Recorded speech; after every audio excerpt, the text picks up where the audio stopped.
wabarakatuh. Welcome back to Political Insights. 40 minutes with political knowledge. Okay, my name is Sofia Chatradingrat. And I am Daniel Azman. Okay, so welcome back to Political Insight. Thank you for staying tuned on Political Insight at IIUMTV channel on YouTube. So how are you, Daniel? I'm not really feeling well, actually. Okay. Chip lips, tired, what else? Okay, he just got back from holiday, for your information. But tonight, we have a very special topic to discuss, yeah, Daniel? Yes, very special topic. It's still early to jump into our topic now. I haven't asked her how are you today? I am doing okay. She looks so active, you know. Yeah, I'm quite busy. So tired. I just want to sleep right now.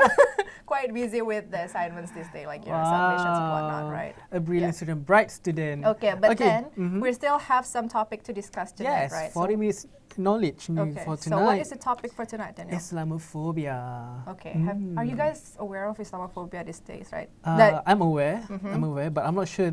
Viewers, are you guys aware of Islamophobia? I don't think so. I mean, sometimes it's kind of perplex people. The thinking about Islamophobia is very much anything that happened in the news, right? So for tonight, we're going to discuss more about the Islamophobia and especially the role of Muslim youth in encountering Islamophobia. What do all of us, the undergrad students, the youth below 25, should do to encounter all this Islamophobia, especially happening in the Western countries where a lot of Muslim students studying there. So tonight we have two special guests from our very own friends. Our own classmates, rather. Okay, so first of all, we have Sister Aisha Hadi and Brother Kaniat Abdul Hai. Welcome to the show, guys. Welcome to IIUMTV. Good, alhamdulillah.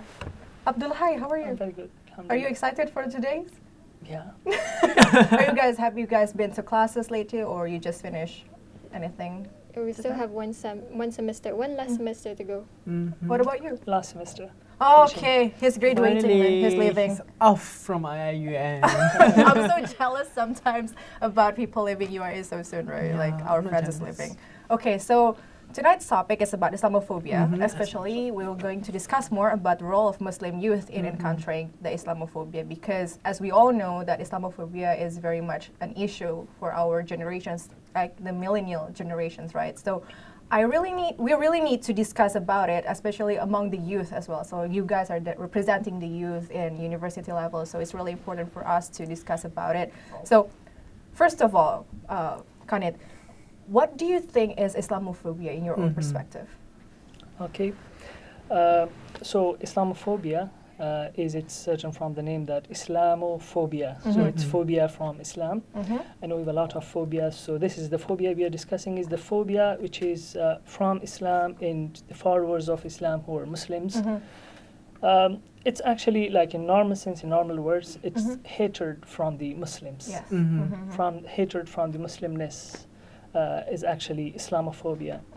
But the debate in definition is on whether Islamophobia is a racism, it's rooted in racism, or it's a new discourse which is coming out. So some, like maybe you are aware of this, that in Britain Parliament there was a debate on the definition of Islamophobia, whether Islamophobia is coming from a racist vibes which the white folks have from long time, and or no, it's just Islamophobia, it's coming with the contemporary incidents and the terrorist activities we have in the West. Yeah, that's what triggered Islamophobia, right? So there are discourse debates on the definition of Islamophobia. Generally, if you see Islamophobia is that phobia from the Islam in being Muslim.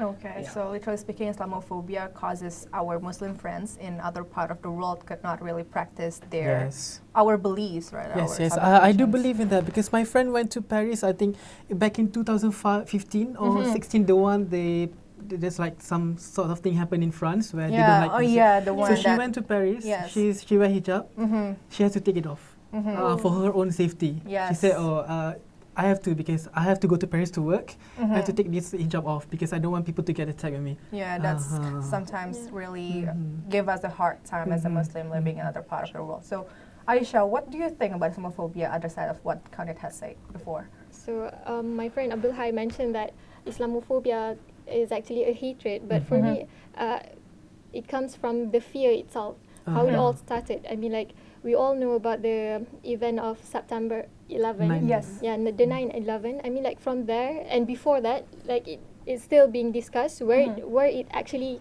come from, the term Islamophobia. But what we know is that it's being popularized.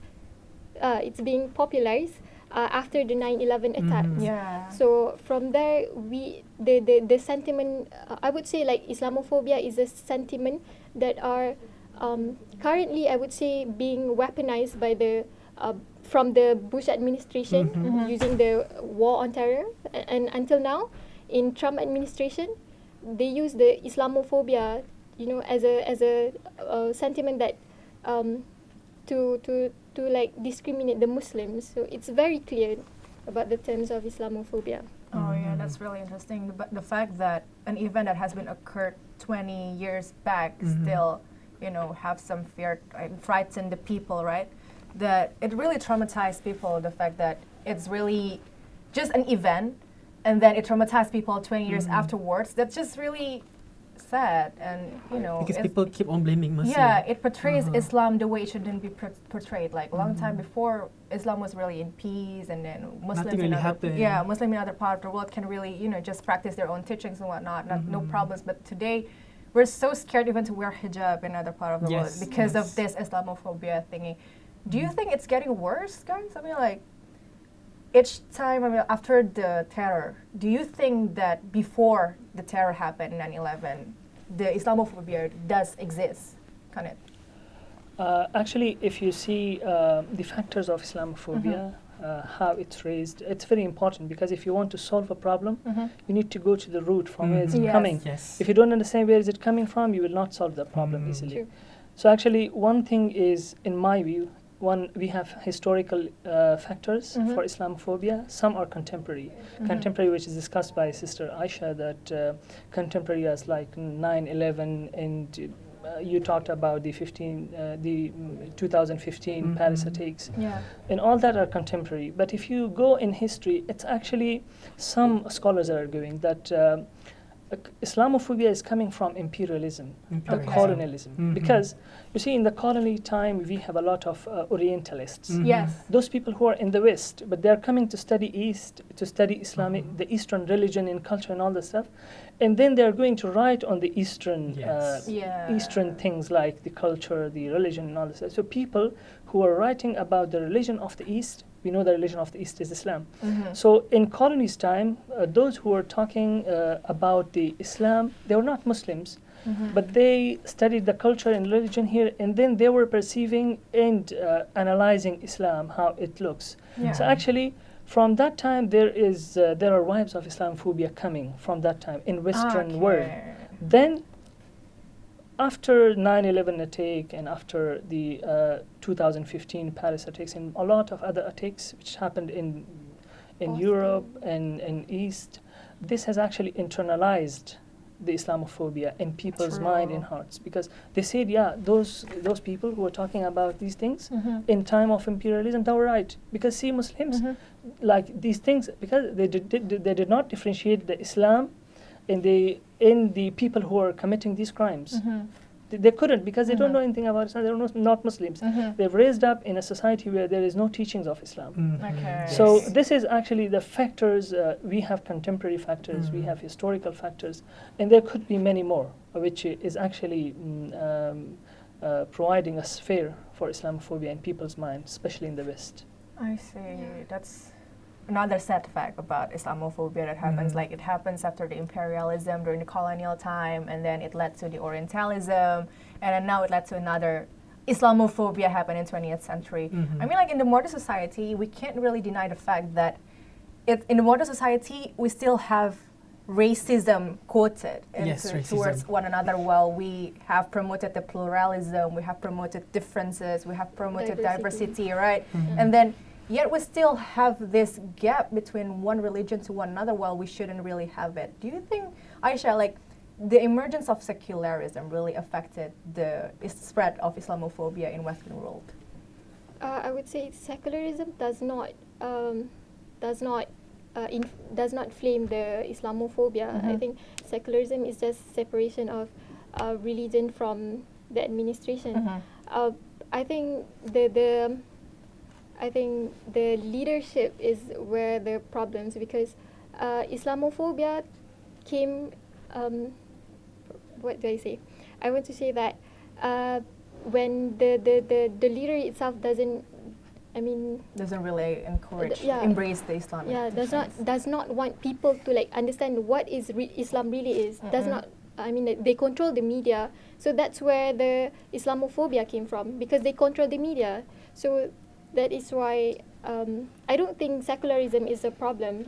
Secularism is a solution from what they found Islamophobia. I mean, like, because of Islamophobia, they go for secularism. Okay. So yeah. So, Kanit, do you agree with secularism does not really, affected Islamophobia spreads in Western countries, for example? Yeah, there is a thing.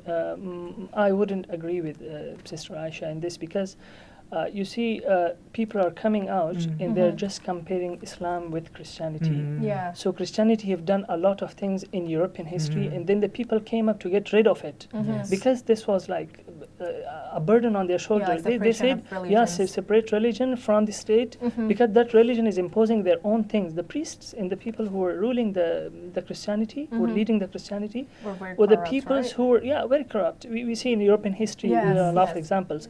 But Islam, if you compare like Islam with the Christianity, which normally in West people are doing, this is something which has triggered Islamophobia in their mind. They're thinking that Christianity and Islam is actually same. It's the same thing. Like now our leaders are just like corrupt, and Islam is corrupted, and they are imposing their own things.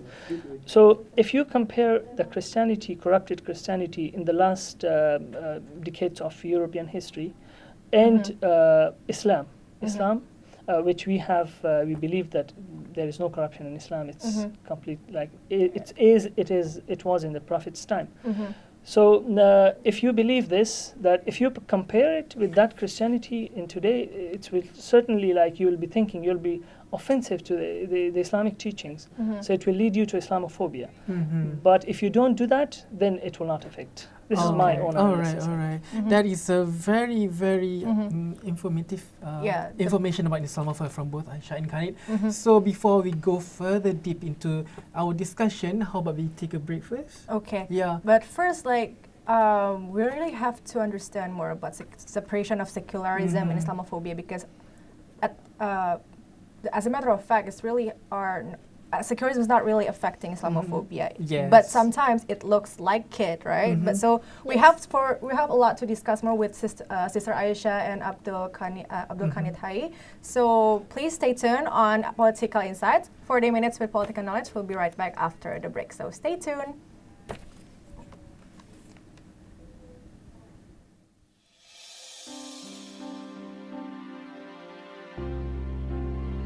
Our nation Malaysia bahawasanya negara kita Malaysia is dedicated to mendukung cita-cita hendak achieving a greater unity for her people, mencapai perpaduan yang lebih erat dalam kalangan seluruh masyarakat, maintaining a democratic way of life, memelihara satu cara hidup demokratik, creating a just society in which the wealth of the nation shall be equitably distributed, mencipta satu masyarakat yang adil dan saksama di mana kemakmuran negara akan dapat dinikmati bersama, ensuring a liberal approach to her rich and diverse cultural traditions, menjamin satu cara liberal terhadap tradisi-tradisi kebudayaan yang kaya dan pelbagai corak, building a progressive society oriented towards modern science and technology, membina satu masyarakat progresif yang akan menggunakan sains dan teknologi moden.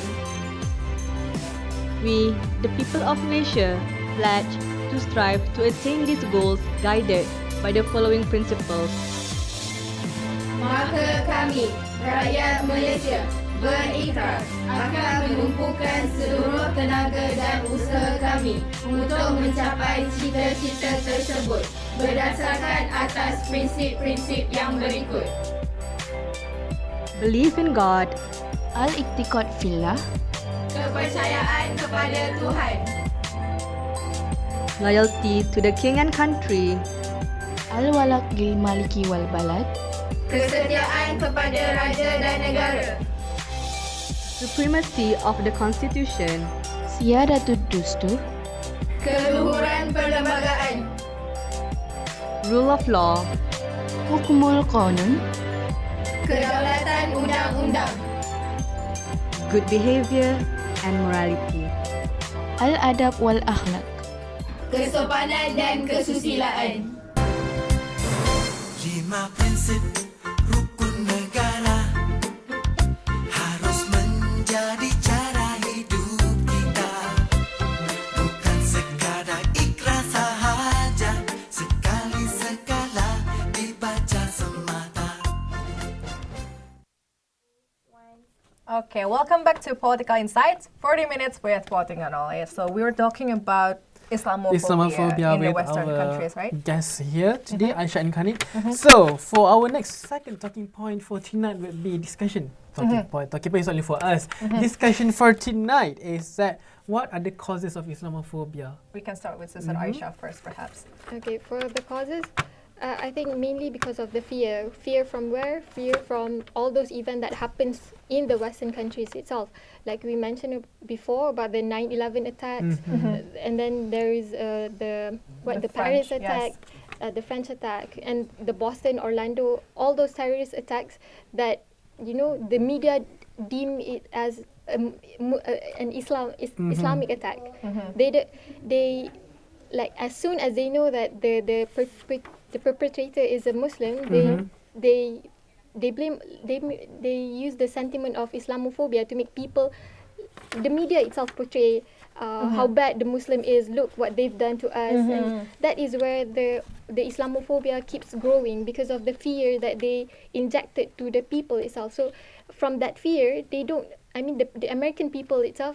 I'm talking about the U.S. They don't even want to come close to get to know the real Muslim. I mean, like the Muslim in the society. I mean, there are like 2.5 millions Muslim living in U.S. But because of those fear, it creates a really big gap that makes them, instead of getting to know more about the Muslims and like decrease the Islamophobic itself.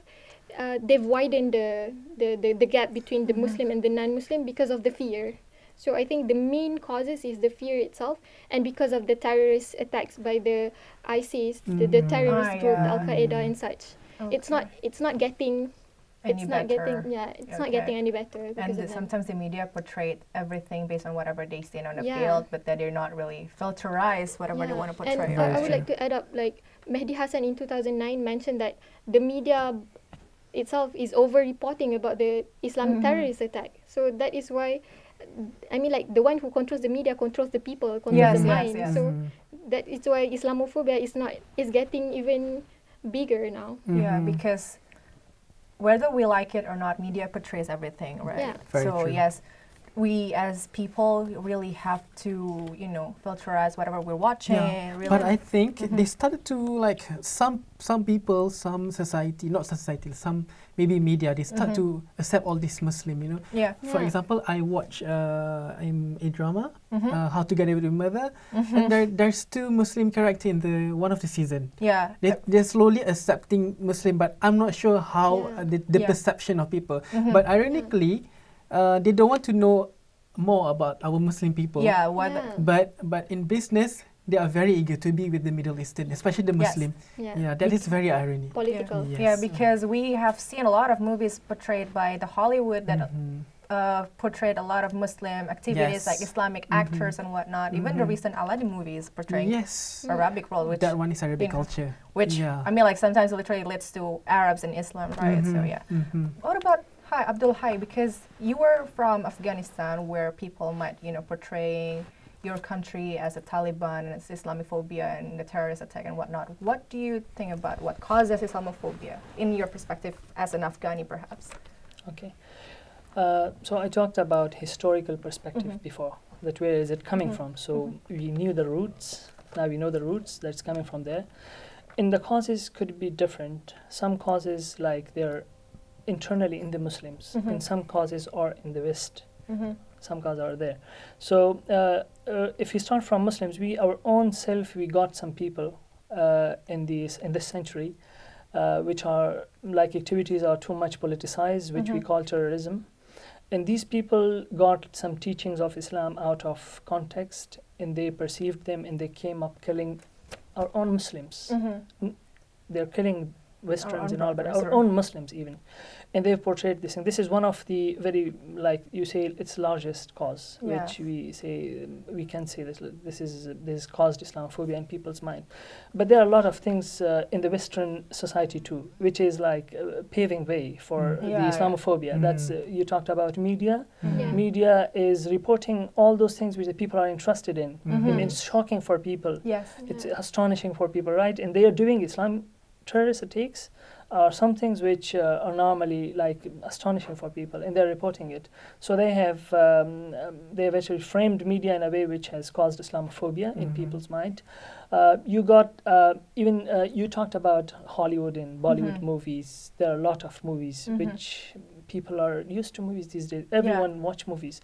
So if you are like bringing the Islam of the phobia from Islam in movies and people watch it, you come out, you see news and media, and you watch there is Islamophobia, and you are gaming. You know there are games. There are some games which we're portraying Islamophobia, and there are magazines. Even the interesting thing is that there are some industries which are anti-Muslims from their causes, from their beliefs.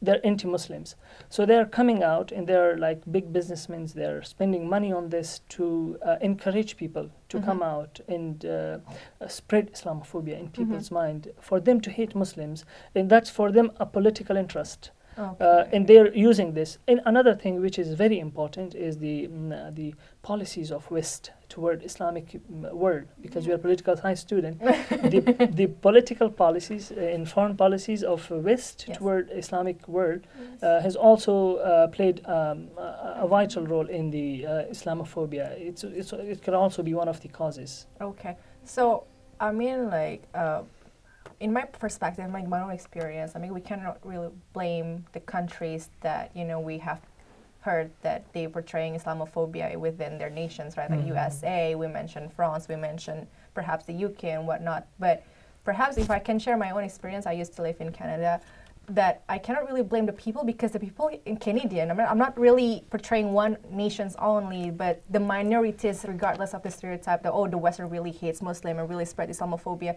they're actually really accepting us back then. I mean, like, they're really accepting Islam, they're really embracing the Muslim society. We have the Muslim community, and sometimes we invited the non-Muslims there to come for food, for free food sometimes and whatnot. So sometimes people should look deeper to the society and not really engage with whatever the media has portrayed, right? Sometimes like the media is portraying something that's way too exaggerated, or sometimes it's not even true, and then people are interested in them because they're media, they're the one who's in the field, so they're sometimes we believe that they're portraying the truth, while it's sometimes the other way around, right?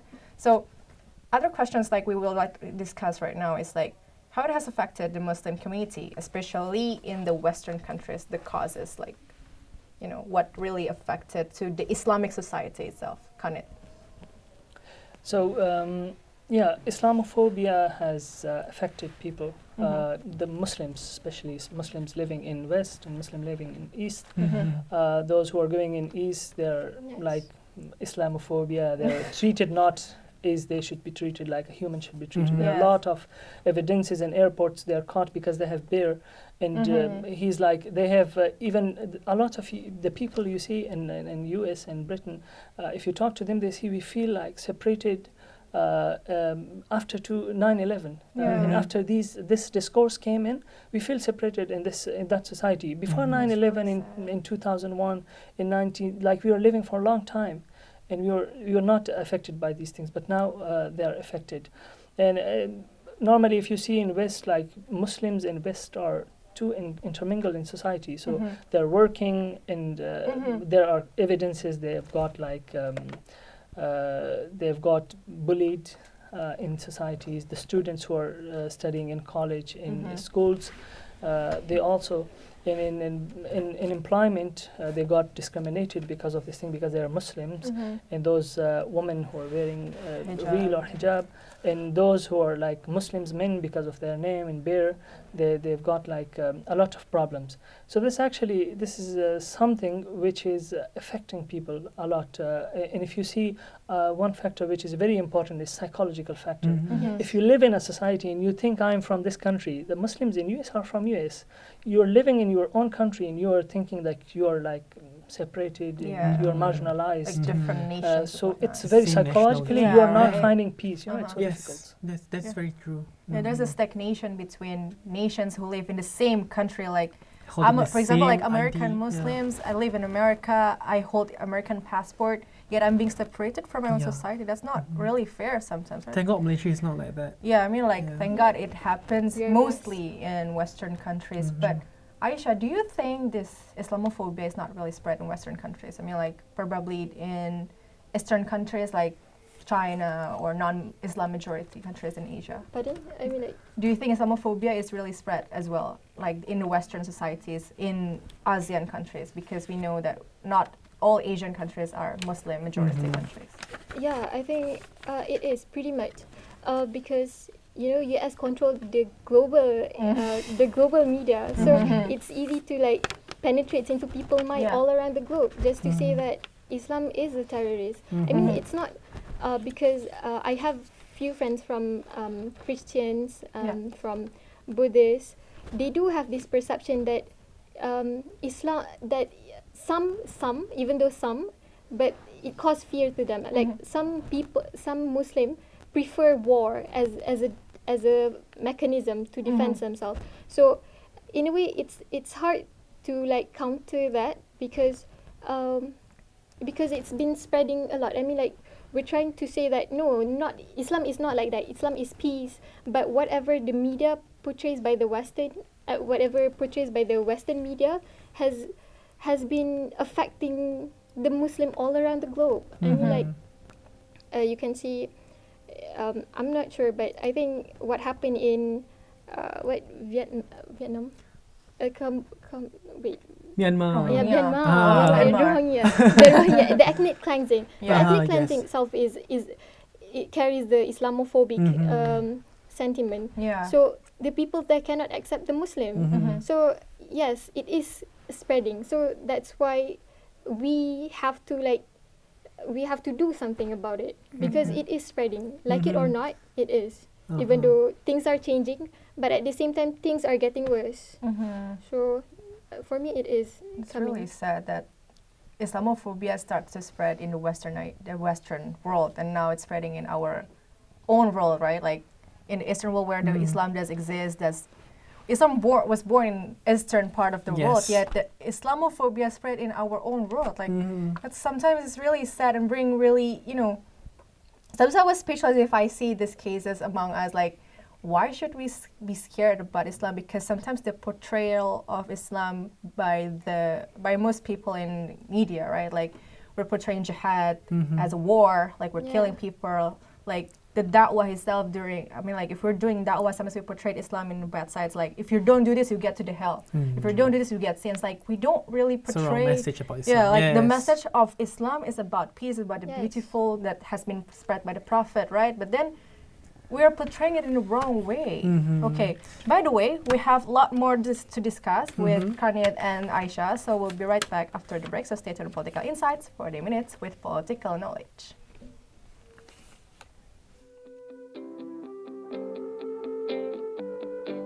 Okay, Assalamualaikum brothers. So the question is, what is the role of the Muslim youth in countering Islamophobia? I've never encountered Islamophobia.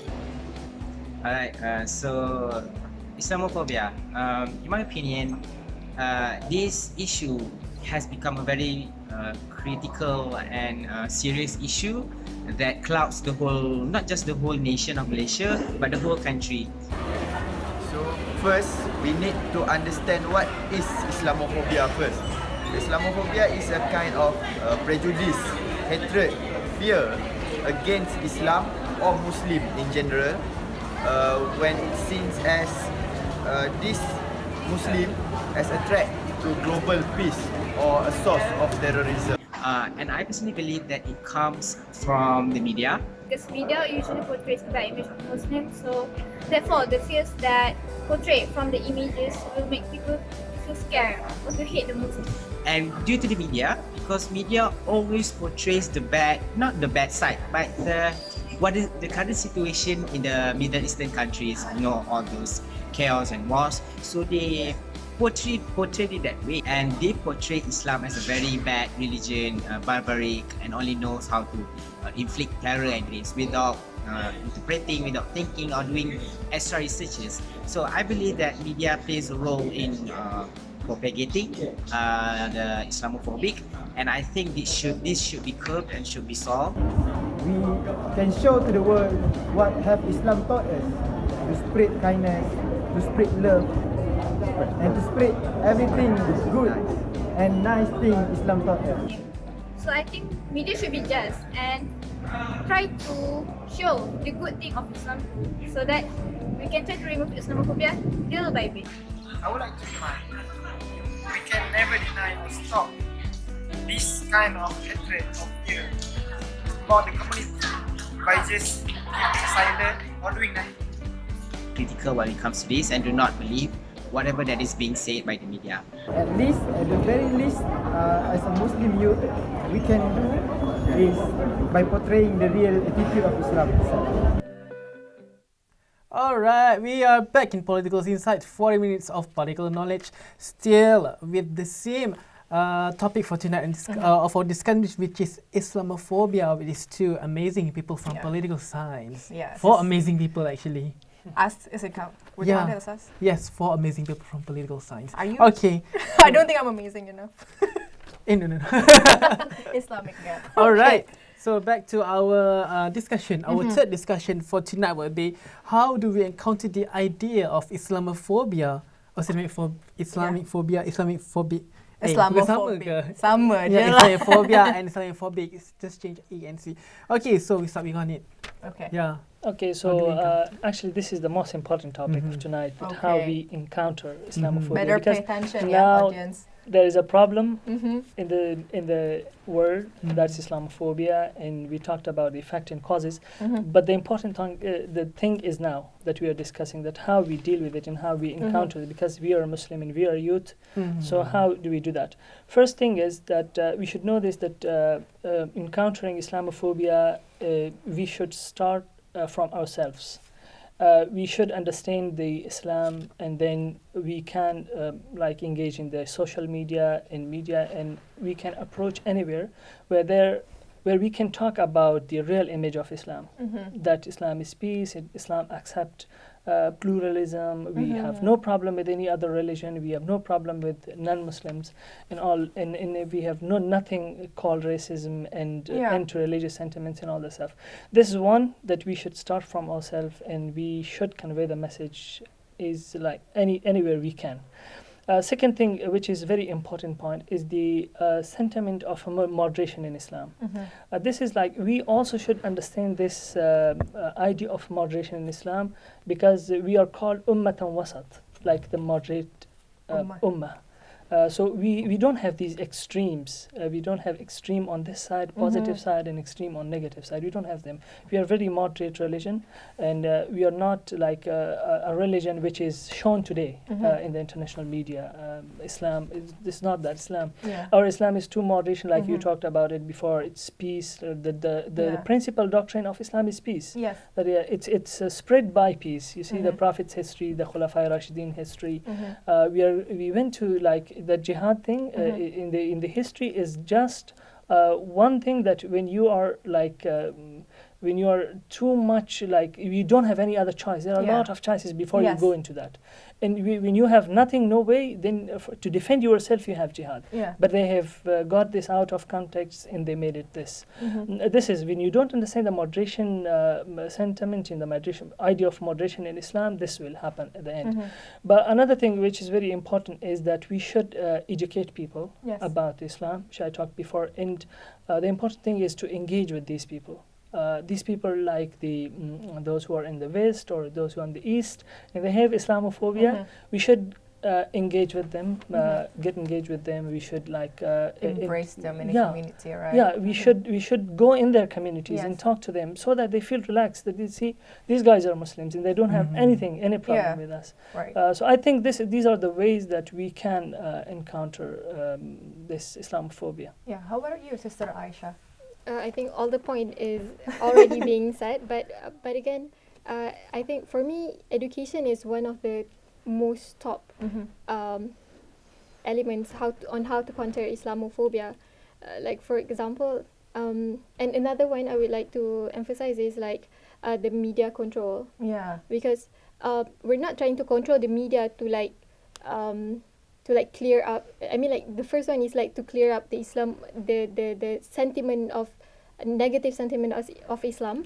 But you know in US they have a show like Patriot Act conducted by Hassan Minhaj. Yeah, he's a comedian, but he's a Muslim. So from there, he eased down the tension between the non-Muslim and the Muslims by making jokes. So from there, people know that not all Muslim are like this. Some Muslims can make jokes, something like that. I mean, like he said, like engage with people, and then even though we are being the victims of Islamophobia, I don't think we have to take action and to like pay back after what they did to us. The grudge. We don't have to hold grudge. I mean, like law can do that for us, but what we can do is that we show them that what kind of Muslim we are. We are compassionate. We are very peaceful. We're just like a normal people. So that's how we encounter, and then do have like dialogues, things like this, especially like religious kind of dialogues where you can go and talk with the Christian society, I mean like those other religions that feel Islam is like a threat. So do approach them and show the good things about Islam. Yeah. So that's actually how you encounter those Islamophobics. Yeah. So for your information, that is, I mean, like in several of our classes, like Islamic Aqidah and whatnot in IIUM, we have been taught that Islam is very much pluralistic religion where we are tolerating one another. Even the Prophet Muhammad made the Medina treaties to promote peace between Islamic society and the Christian and the Jews, and that's the main thing that we should see. While on the other hand, people do not really see it. So I mean, like it's true what Khalid and Aisha said, that we really have to educate people about Islam is not about war. Islam is not about terrorism, right? So yeah, like jihad is like in a country like where you have problem with one country or one tribe, let's say, and then you have no other way other than diplomacy talks and whatnot. It's not working, then you can go to war, just like what happened maybe in World War I or World War II, right? So that's what happened in today's world, that people are taking it for granted, like, okay, the ISIS group, they're portraying Islam and they're doing jihad and in the name of God, so it's representing Islam, so Islam is all about war and whatnot. So that's really pathetic for me. I have to say that. Are you agree with that? No, I'm not agree. Because from what I learned, it should not be like that. But people keep on saying like as you mentioned, ISIS can. So it makes me feel bad for myself. And as well as me teaching my fellow Chinese about Islam. Yeah, because I have a lot of Chinese friends. So when they say like, then why are your like your friends in the Middle East, the people in the Middle East are doing such things? They said no, those are not Islam. That's not the real teaching of Islam. So they keep on mentioning about ISIS. One of them did mention about 9/11. They said, oh no, I think that one is Jewish. Yes. They said, oh really? Oh, but I read the. Okay. That's the thing that people should be aware of, that there is this type of extremist and radical types of Islam, just like what exists in other religions, like extremist Christianism. Like they're going too far than whatever the religion has taught them to do, right? So very true. Do you think that this extremism thing can be controlled, Khalid? Controlling extremism is a debate in the West. Maybe you have gone through it, that de-radicalization in all these things, how to de-radicalize someone. The thing is that we can do that. Our next generations are coming, and we should educate them with this idea of moderation in Islam. If you educate someone with the idea of moderation in Islam, they're not going to go to the extremes by the publicity of these groups. So you've got children nowadays, like in our new generation, they know nothing about Islam. So when they get in those hands and they have like nothing in their mind about Islam, so they can fill their mind very easily about the extremist ideology and extremist ideas. So actually, before they fill mind of our coming generation, we should fill their mind with the idea of moderation in Islam, so that our next generation get rid of these things. For now, there are a lot of things, de-radicalization, they have institutes of this, that they're like those prisoners, those are coming from these groups, they want to get them to those institutes, and they de-radicalize them, and then they release them and intermingle them in the society. What about you, Sister Aisha? Whether the extremism can be controlled? Yes. I remember when Abdul Hai mentioned that Islamophobia is an industry which is being funded. So basically, those extremists from like KKK, the white supremacy group, and the American group that are discriminating Muslims loudly and clearly, if those rich people stop funding them, we can actually like tone down the extremism, because as long as they keep getting those fundings, they can still, I mean, like the extremism will not stop, because they got the capital to do that. Yeah. Whether, so they have something to do, like. So if we, I mean, like, so that is why those people, those rich people, have to have conscience about they have to know about Islam first before they funding those extremism to discriminate and assault this Muslim society. Okay, Daniel, if I want to ask you, how do you encounter extremism these days? I mean, like, we're modern society, we have a lot of influence from social media, right? So how do you encounter it if you're able to be part of the government and whatnot? Because you're a millennial.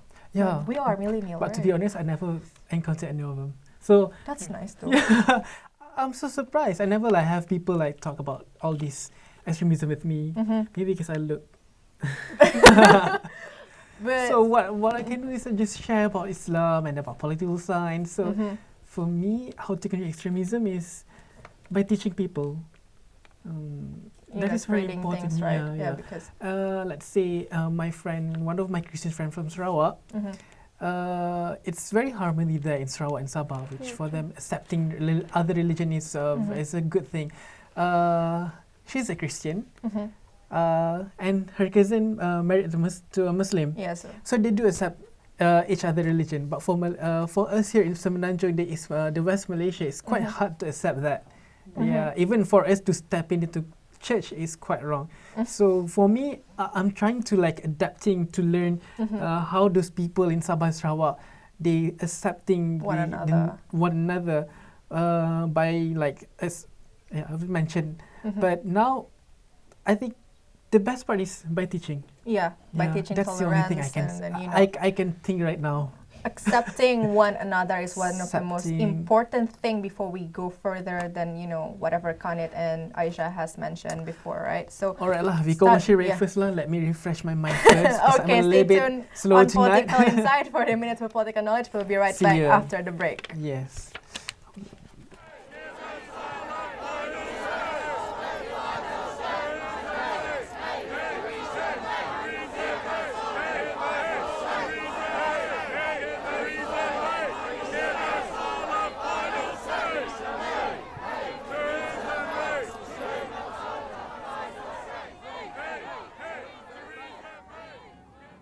Assalamualaikum warahmatullahi wabarakatuh, and we are from Political Insights.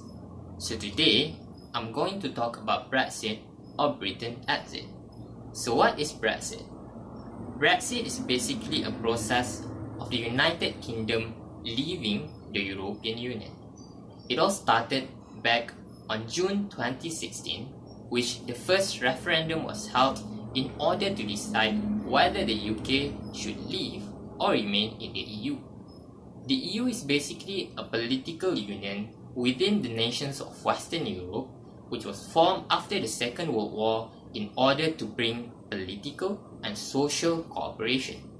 However, almost recently, many Britons perceive the EU as out of touch, costly, and a source to an unrestrained immigration. Therefore, the results of the referendum have shown that majority of the Britons have voted to leave the European Union with a fine margin. The UK had to invoke the Article 50 of Lisbon Treaty to give itself 2 years in order to agree with the terms of the cliff. Initially, the UK was set to leave the European Union on March 29, 2019. However, due to several delays over the course of the years, the new deadline is set to be on 31st January 2020. Last but not least, we shall see by then the significant far-reaching consequences and outcomes of Brexit, not only in the continent but throughout the whole world.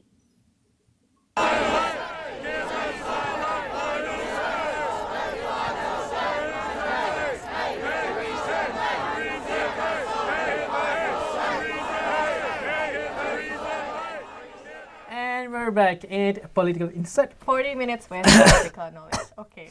You're so nervous for the last session. Okay. We're talking about Islamophobia. Yes, Very and- interesting, right? Sometimes I think 40 minutes is not enough to talk Islamophobia. We should But 1 hour is quite long. supposedly we should spend this time to talk about it in classes, like 3 hours, 4 hours, perhaps, with more lectures, if you want to. Who would it be? Dr. Ishtiaq, perhaps? I knew it. Oh my God! The most interesting person that could ever bring this thing will be more interesting than ever.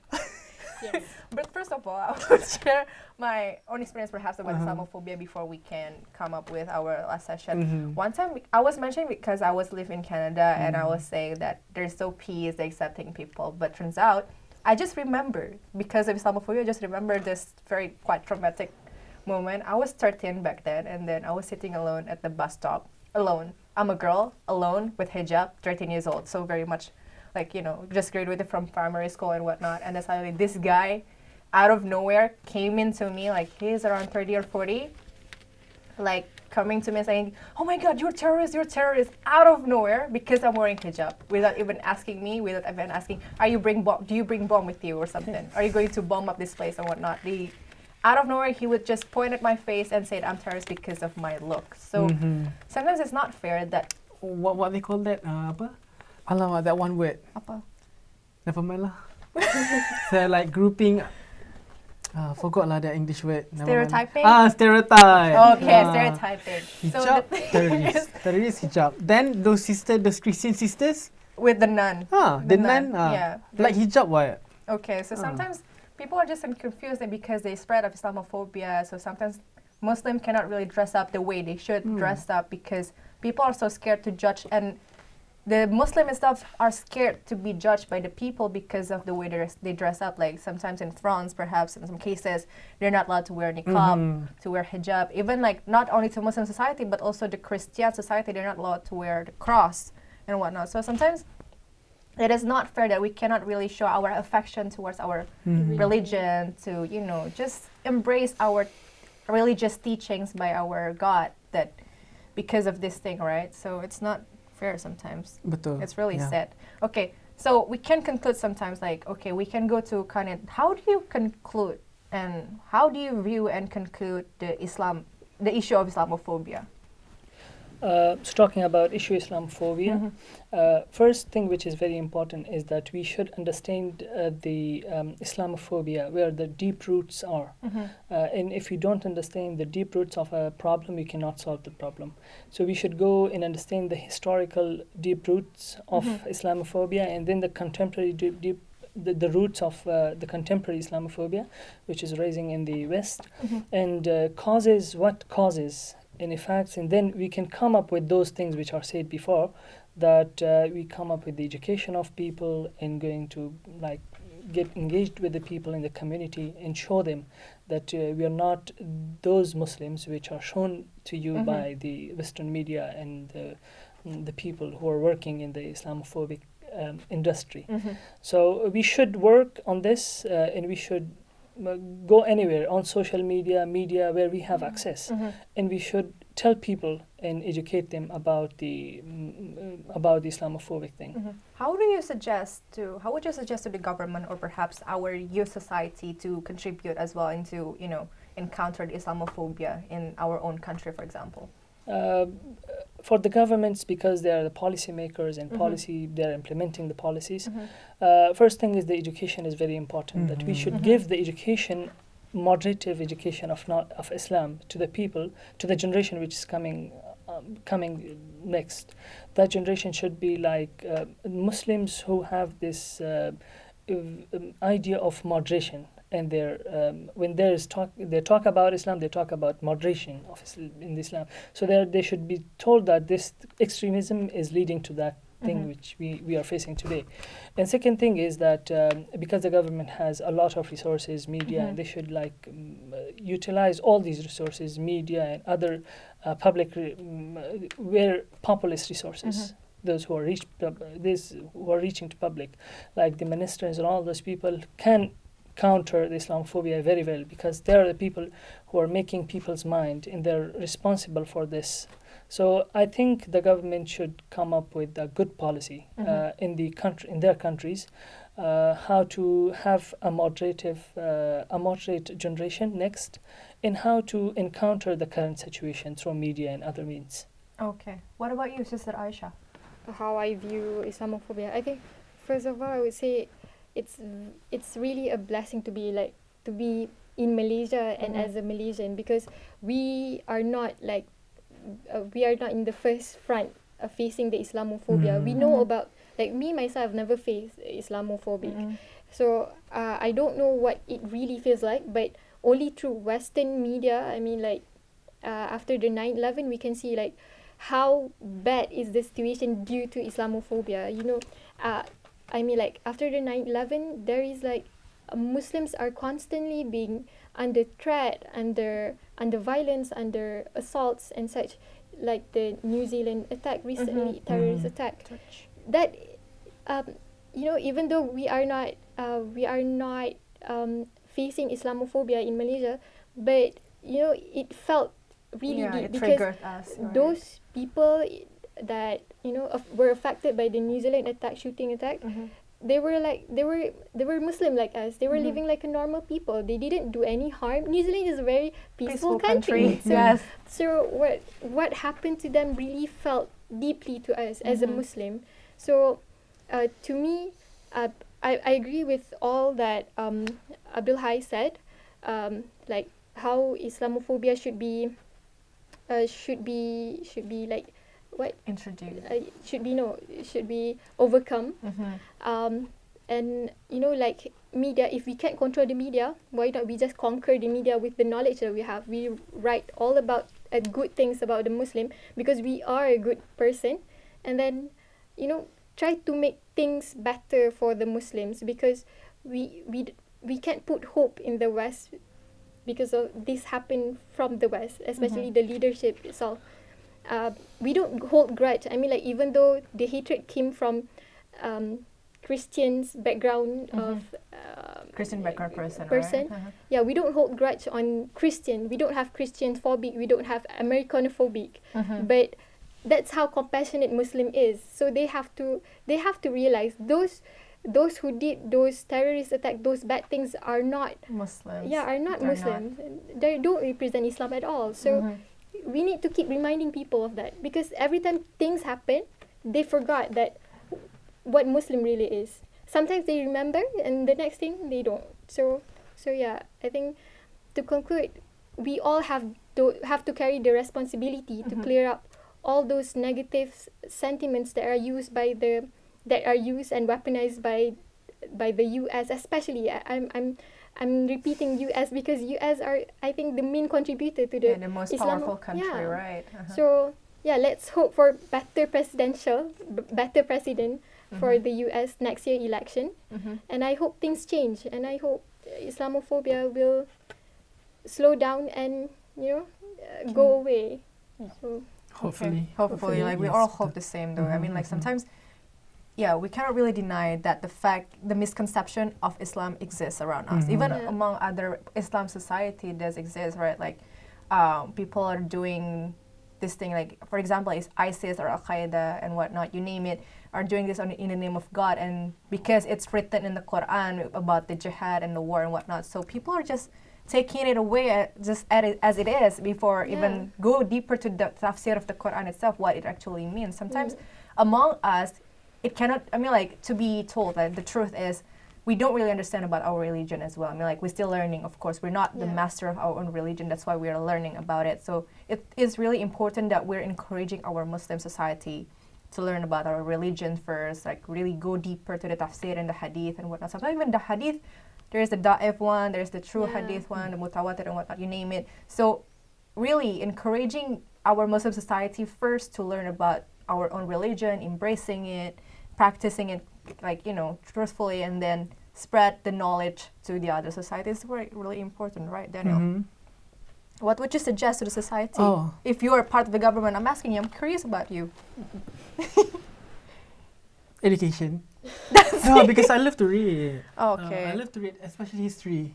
Oh, yeah. That's why. Oh, yeah, reading is the most important thing to be told to the people, right? Like, start from reading first. And I read a lot, except politics. I read what is Ottoman Empire, what is Islam, what is Christian, what is Renaissance. I love reading that, but yeah, it gives me those the idea of religion around the world and how Japanese is slowly accepting Islam, and why does people Muslim who works in France have to take off their hijab. I do read that what they say that the hardship of them have to take off their hijab and those what else? What? The niqab stuff thingy? Yeah, and then mostly reading lah. Yeah, so we're encouraging the people, whoever watch this thing, to learn more about the society, to start accepting people, tolerate one another, because we're just human. We live next to each other. If we don't do harm, then that should be not a problem, right? For us to be living in peace. Like, if we're harming you, then it's okay for you to harm us back. But the truth is, we do nothing to you. We do nothing bad to you. So it's really important for us to spread the peace, like the Islam should be, right? Spreading the peace and whatnot. So, wow, that's very interesting discussing today, right? Very true. I think we should have more time to discuss with Kanye than Aisha. But then 40 minutes of political insight sometimes is not enough for me. You know, it's more than enough actually. For you, yes. For me, not. Okay. It depends on the people's knowledge lah. For me, because I have a quite small knowledge in this. I have a lot of knowledge in history. Maybe you can give you as the chance as a speaker, right? Something related to my field, then okay lah. Islamic history by Daniel Asman. Islamic history? Oh no, cannot. Why? You said you love history.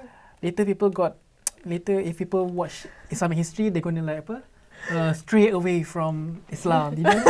People know me. Okay lah. So we want to say thank you to both of our special guests from IIUM. Yeah, thank you so much for the viewers as well for tuning in on IMTV. Okay, before we go, we just want to say, don't forget to follow our social media account. We have Instagram, Twitter, and Facebook with the name of @IIUMTV and Posta IIUM, POSSAIUM. So don't forget to follow. As well for you guys, do not forget to follow Posta IIUM and IIUMTV. So yeah, thank you so much for tuning in to Political Insights. We will have more topics, interesting topics upcoming next week, Inshallah. and the other week, and the other week, and the Khalid other will week. be back, not me. Don't worry. Okay, so thank you so much for watching. I'm Sofia Chatradiningrat. I'm Daniel Aswan. So thank you so much for watching. Wassalamualaikum warahmatullahi wabarakatuh. And good night. Bye-bye. Bye.